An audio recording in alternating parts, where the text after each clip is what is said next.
هل سيدنا صلى الله عليه وآله وسلم يقصد بأن بضعة من جسمه صلى الله عليه وسلم فقط، أم أن هناك بضعة معنى آخر؟ لا شك أن هناك معنى آخر. لماذا؟ لأن حاشاه صلى الله عليه وآله وسلم أن يكون المضموم إليه حسيا فقط، يعني ما عندوش سر وما عندوش مكانة عند الله وهو مضموم إليه. لا، نحن النعل الشريف الذي يلبسه صلى الله عليه وسلم نعده فوق الكونين. النعل الشريف الذي يلبسه نعده على رأس هذا الكون تستوي نعل محمد صلى الله عليه وسلم كما قال سيدنا النبهاني. فكيف بالبضعة منه صلى الله عليه وسلم؟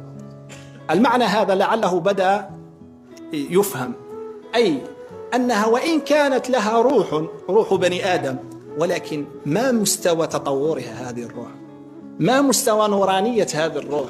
ما مستوى قدسية هذه الروح؟